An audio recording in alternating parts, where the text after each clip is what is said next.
It's got two headlights in the front. One's a low light that isn't very bright, and then it's got that doesn't shine up in people's eyes. I can use it when I'm coming up on somebody or whatever, and it doesn't shine them real bad.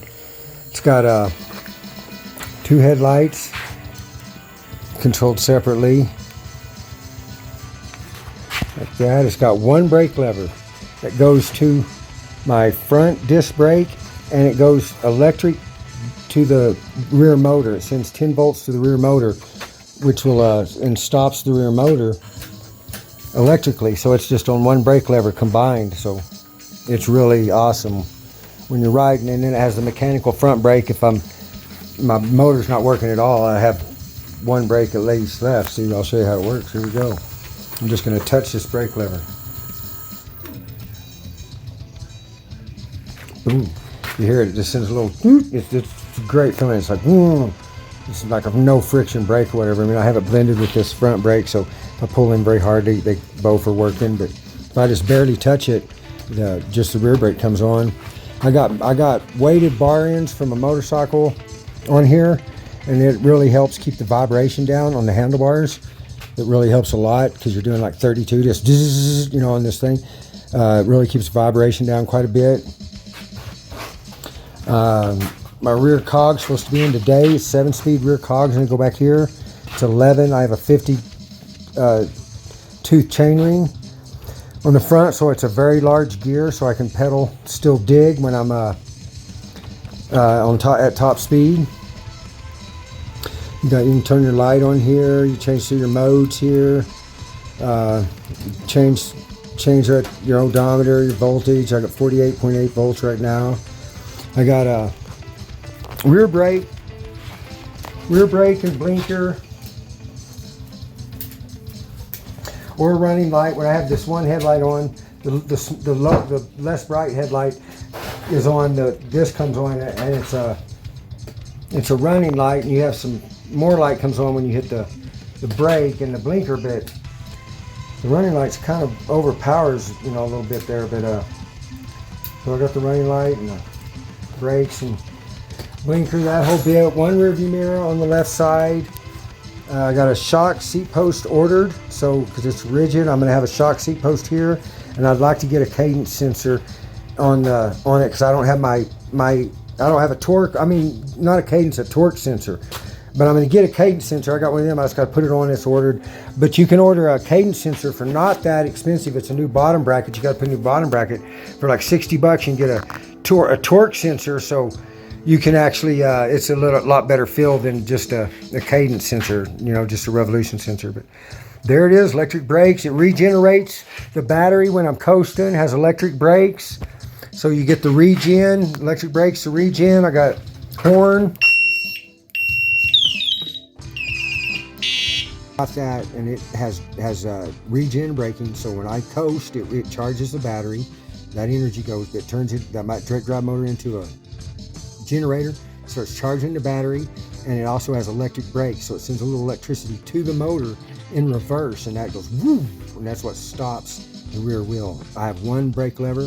It goes to a disc brake in the front and the electric brake in the back, and it's just like, and I have them set where it's pretty tight, where the front one comes in pretty quick. But if I want to just barely touch it, it brings electric on, and I don't even have to hit the mechanical brakes at all. It'll stop you. But then you got, if you know how the electric brake works, it don't work when you're sitting still.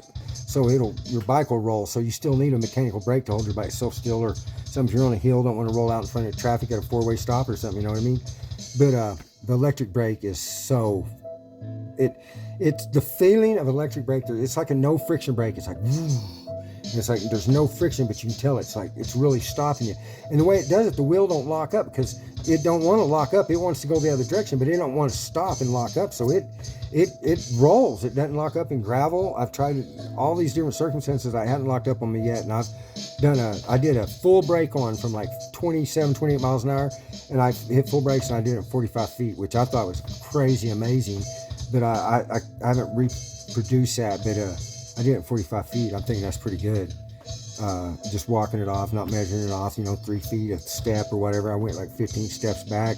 The gas started right here. I was like, that's pretty quick, man. The intersection was just like right there, So that's pretty fast. I don't know if that's fast or not for 50-pound e-bike, But yeah, I'm excited to get it out. I'll show it to you here in a minute. I'll go through it, show you the big, huge. I got a 50 tooth chainring on front and 11 on the back, so I can still dig pedals at 30 miles an hour, 32 miles an hour at top speed, because I want to be able to pedal at top speed, because I'm going at top speed and you spin out. It's like you slow down the pedal and stuff. But I'm not riding with nobody. I'm not wanting to go somewhere. I might as well be going top speed, right? So I want gears where I can keep digging at top speed, So I tuned them to fit the top speed of this motor. So and then just in a few lower, you don't get the authentic bike feel situation on my bike, and I don't look for that. I don't want that. I mean, I come up to a stop sign, I just roll up. When I bump the throttle to take off, and by the time I'm halfway across the intersection, I'm pedaling and we're going. I don't got to gear down. I don't got to gear up. You just bump the throttle and you start rolling. You start pedaling. You can just leave it in one gear. You don't really need it 2 or 3 gears. A low, mid, and a high, really. But that's really the way this is set up. I know when you have a mid drive and it uses the gears, you get the authentic feel and everything. It's like, well, riding around here on the road, I forgot real quick about shifting down and having to shift back up. I don't have to do it. I don't have to do it. Just go. So like you'll be behind me. No, I'll wait for everybody. I don't want to ride like that. I mean, I'm riding with somebody, but yeah, I don't have to deal with it. So it's like, you talk about the authentic bike feel. Yeah, I don't want that. I don't want that. This ain't my trail bike. It ain't something I'm riding this line with, trying to draft off someone or something. It's just something I go out and ride and have fun with. I wasn't a cyclist for years because it just got so hard and go up these hills around here. Now I can go up this hill that used to torture me at 28 miles an hour, going up it, just laughing, flying up the hill. It's like, whoa, but so yeah, e-biking at 60, man, it got me back into cycling. I built my own out of a bike I've already put 10,000 miles on, race it. I raced that bike in the 90s, early 90s. I was in the group, man. We were biking before 90, into the 80s. I was in the first group of people that were mountain biking, man. They just, Tomac and all, Tomac was racing, but Gary Fisher and all them guys, they'd just done repack. They're taking cruisers down the mountains up there and then started putting gears on them, and the mountain thing, biking happened. So, man, this bike I did this before suspension. It was 91 Raleigh fucking Peak. It was their top of the line frame that year. $1,500 bike, $1,800 bike or something, which was a lot of money in 91. It seemed like anyway. I know that now it's barely get you in one or something, but so that's what I use, man. I got about $500 in this thing. I built my own wheel. Got the rim off of I got it from Temu actually. And I could tell it was the one I wanted. It was the same one that they put on, the CSC puts on their 1500 watt motors, and got the spokes, and I built it, and saved like $37, and it wasn't worth that. I mean, I did a lot of work to build that wheel. I had to do a lot of learning and everything, but I wanted to build the wheel. It wasn't about saving the money on that.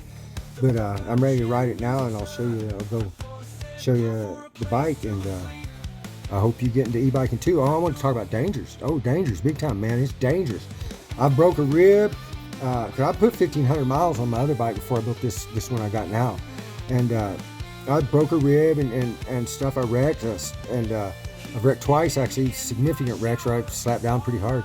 But that's not what I'm talking about. It's being dangerous. The wrecks, I was my fault. I try to go up these hills and go down. I try to do stuff, and I've bent a rim on a curb one time because I didn't realize, man, I got this heavy back wheel. You can't pop it up. It just bam, it just slammed.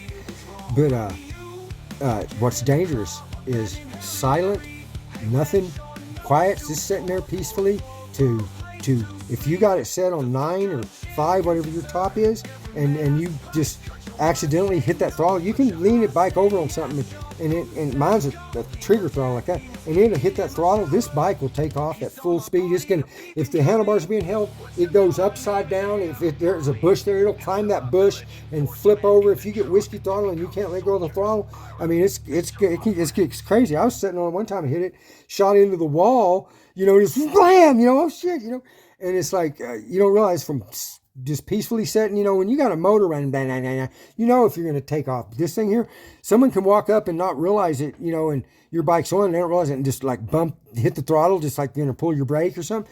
fucking bike will take off. Now, so what you do is sometimes you need it on. Leave it in a low setting where it's on like 1 or 2, where it won't take off at full fucking speed. It'll just womp like that. But if it takes off at full speed, man, it goes shooting into the wall, or it goes shooting. You can have it up and just go to get your pedals settled or something. Put your chain on and pedal like that. And it depends how you have it set, man. A couple pedals, it'll kick in the assist, and I've seen people, and then you drop it and they take off and they flip, and you can have some crazy shit happen with this. This all of a sudden, boom, full power, man. So you've been warned on that. That's the only thing I gotta say. I've had a couple of incidences, and I'm like, yeah, that was stupid. I gotta be, just like sitting down and setting up and just reach over and just bump your throttle for no reason. Your bike's on, man. Bam! You're like, oh shit, So it's like it's easier to do than you think. And building it, I've almost spun my back wheel in the axle because it ain't all clamped in right and stuff. And that's just stuff. If you build one, you'll see what's going on with the axle and how it fits in these dropouts. You got to have a brace there that where it won't spin it. And I didn't have mine all bolted together and everything yet, and it was on, and I didn't realize it, and it ends up spinning the whole thing like this, and the wire wraps like that. It'd ruin the motor if it had spun a couple more turns right away. Pulled the wires out of it anyway. So you've been warned about the stuff that I did wrong, spinning the motor accidentally when I was building the bike. That was scary. Then just whiskey throttles basically, taking off and stuff. And you can look on YouTube and you can see people doing their pedals, and the pedal assist kicks in and it takes off, hits their girlfriend or something. So all kinds of stuff like that happens. So they are dangerous there. They won't tell you about that at the bike shop probably very much. So they're silently on and into full speed. So, don't shoot yourself out in front of traffic sitting there. If you have your brake on, the throttle won't work. But if you're just sitting there and you bump your throttle, you're going to take off, So make sure you're not at a fucking busy road or something. Because I've been pedaling up to my mailbox, and then the pedal assist kicks on. You're like, whoa, So it can shoot you somewhere you're not used to. That pedal assist is kind of weird, But I want to get torque converter and put it on here. They sell them. Actually, you can get a bottom bracket axle torque converter for around $50-$60 and have torque converter on there instead.